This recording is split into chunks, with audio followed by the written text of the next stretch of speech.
तो पिलामाने चलो आज हम पढ़ा तुम साहित्य बहीर पाठर नाम है हजिला दिनर कथा।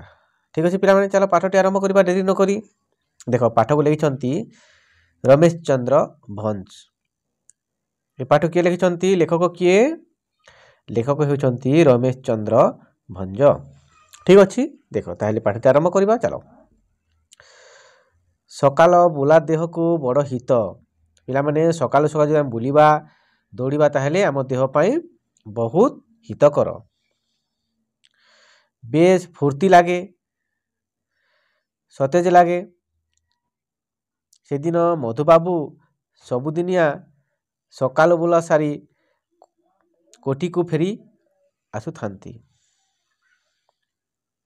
नीति किला पड़ियारे घेराए बुली न आसिले बाबू को शांति लगे नहीं। बेले बेले बारबाटी कड़ दे महानदी कूले कूले थोड़ाए बाट चली जाती। हाथ रे थाए सिंह बाड़ी घर लेउटाणी मनटा टिके हालुका लगे। सिंह बादीटा हाथ रे घुरु थाए काली अंधारू से बाहरी जाती। फेरु फेरु कहल खरा पड़ जाई थाए। से दिन कहीं केजाणी टिके सल लेउटी आसी थांती। हठात भितरे पशु पशु आखिरे पड़िला गिना गड़ू ठेकी ढाल थुआ होछि। कष्टा पिंदा स्त्री लोक केतोटी अपेक्षा करी ठिया होई थांती। सेमानंक काखरे कुनी कुनी छुआ बाबू को देखी सबे शंकी गली। देख पिला माने सी होचंती मधुबाबू देखिछ ना समस्त देख फोटो।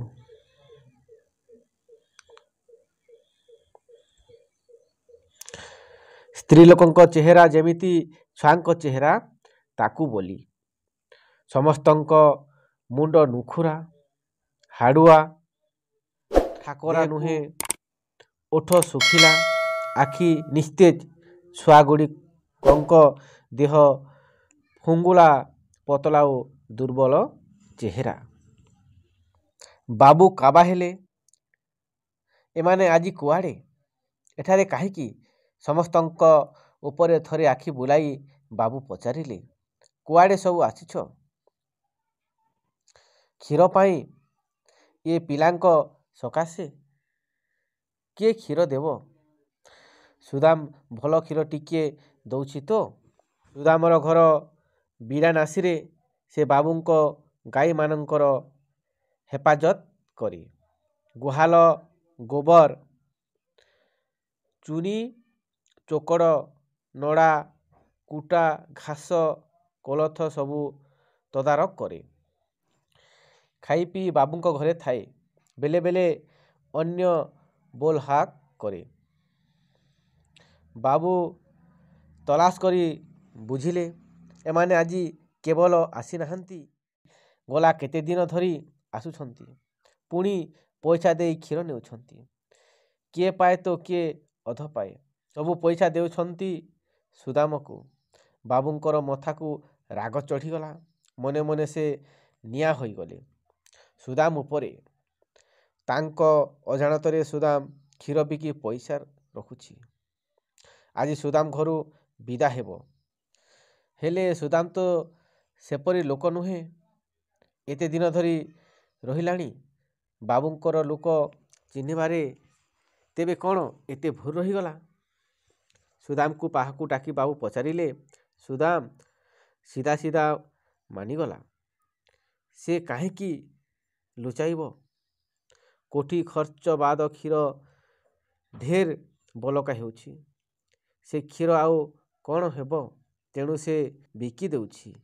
सेही पैसारे चून गाईक चोकड़ा पीड़िया नड़ापाल किणी खाइबाकू देउछि। ये सबू शुणी गर्जी उठिले बाबू। हईरे मधुदास शेषकू क्षीर बिकिब छी छी छी ता पुणी एई गरीब लोक गुड़ाकू लोके शुणिले कौन कहिबे। गाईंकर जदि ଦାନା ଅଭାବ ହେଉଛି ମୋତେ ଜଣାଇଲୁ ନାହିଁ। ଖାଇବାକୁ ଦେଇ ନ ପାରିଲେ ମଧୁଦାସ ଗୋଟି ଗୋଟି କରି ସବୁ ଗାଈ ବିକିଦେବ ସିନା କ୍ଷୀର ବିକି ପାରିବ ନାହିଁ। ଅଭାବ ଭିତରେ ଉତ୍କଳ ଚେନେରୀ ଜୋତା କାରଖାନା ନିଲାମ ହୋଇଗଲା। ତା ଦେହ ସହିଲା, ତଥାପି ମଧୁଦାସ ତଳକୁ ଖସି ଯାଇ ନାହାନ୍ତି। ନା, ତା ହୋଇପାରିବ ନାହିଁ। କାଲିଠାରୁ କ୍ଷୀର ମାଗଣାରେ ଦିଆଯିବ। ଗାଈ ଦୁହାଲ ଥିବା ପର୍ଯ୍ୟନ୍ତ କୋଠି ଖର୍ଚ୍ଚରୁ କାଟି ଏହି ଛୁଆମାନଙ୍କୁ କ୍ଷୀର ଦିଆଯିବ। ଓଡ଼ିଆମାନଙ୍କର ଦୁର୍ଦ୍ଦଶା ଦେଖି ଯାହାଙ୍କର ପ୍ରାଣ ସବୁବେଳେ କାନ୍ଦୁଥିଲା, ସେ କ'ଣ କେବେ ଏହିଭଳି କ୍ଷୀର ବିକି ପାରିଥାନ୍ତେ? ଏ ମଧୁଦାସ କିଏ? ସେ ବିଷୟରେ ଅଧିକ କହିବାର ଆବଶ୍ୟକତା ନାହିଁ, କାରଣ ସେ ମଧୁ ବାରିଷ୍ଟର ମିଷ୍ଟର ଦାସ ମଧୁବାବୁ ଭାବେ ଓଡ଼ିଶାରେ ସବୁଠାରେ ଜଣାଶୁଣା। ଏବେ ମଧ୍ୟ ଅନେକ ଲୋକଙ୍କ ମୁହଁରୁ ଢଗଟିଏ ଶୁଣିବାକୁ ମିଳେ, ପାଠ ପଢ଼ିବି, କାଲିଆ ଘୋଡ଼ାରେ ଚଢ଼ିବି, ମଧୁବାବୁ ସଙ୍ଗେ ଲଢ଼ିବି। ତାଙ୍କ ପରି ପଢ଼ୁଆ ଓ ଲଢ଼ୁଆ ମଣିଷ ଯେତେବେଳେ ଓଡ଼ିଶାରେ ଖୁବ୍ କମ୍ ଥିଲେ, ସେ ରେଭେନ୍ସା କଲିଜିଏଟ୍ ସ୍କୁଲ ପ୍ରବେଶିକା ପରୀକ୍ଷାରେ ପାସ୍ କରିବା ପରେ ପ୍ରଥମେ କଲିକତା ପଢ଼ିବାକୁ ଯାଇଥିଲେ। ସେଠାରେ M.A. B.L. ପାସ୍ କରିଥିଲେ। 1880 ମସିହାରେ ସେ କଲିକତା ଛାଡ଼ି କଟକ ଚାଲି ଆସିଥିଲେ। ପहिले କଟକ ବିହାରୀ ବାଗରେ ରହି ଅଦାଲତରେ ଓକିଲାତି ଆରମ୍ଭ କଲେ।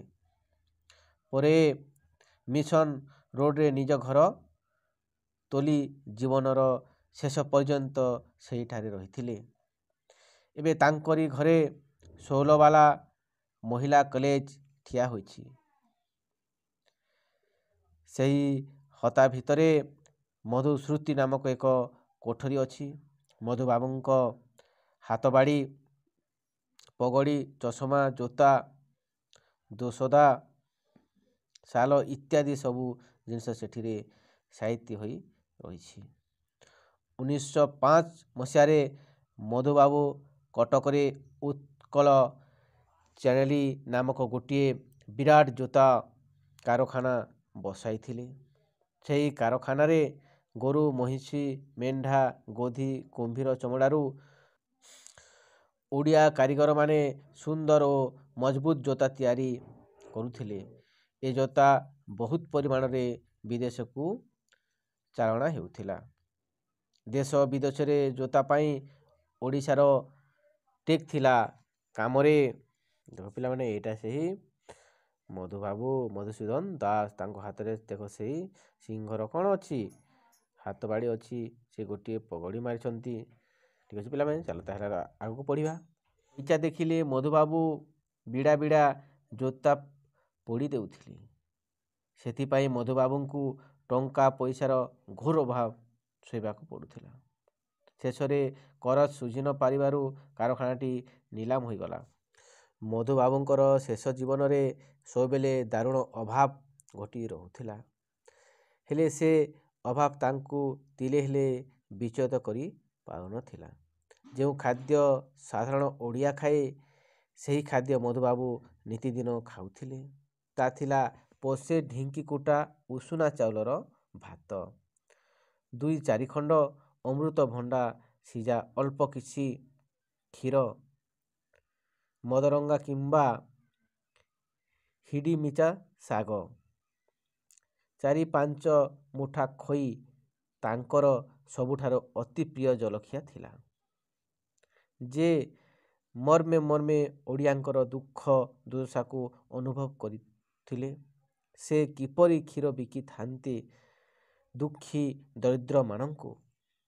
ମଧୁବାବୁ ଥିଲେ ଓଡ଼ିଶାର ପ୍ରଥମ ଇଂରାଜୀ ପଢ଼ୁଆ, M.A., ପ୍ରଥମ ଓକିଲ, ପ୍ରଥମ ମନ୍ତ୍ରୀ, ପ୍ରଥମ ବିଲାତ ଯାତ୍ରୀ। ତାଙ୍କୁ ଦେଖିଲା ମାତ୍ରେ ଯେକୌଣସି ଲୋକଙ୍କର ମୁଣ୍ଡ ନଇଁ ଯାଉଥିଲା। ସେ ଓଡ଼ିଶାର ଗୌରବ, ଆମ ଜାତିର ଗୌରବ। ତାଙ୍କୁ ଉତ୍କଳ ଗୌରବ ବୋଲି କୁହାଯାଏ।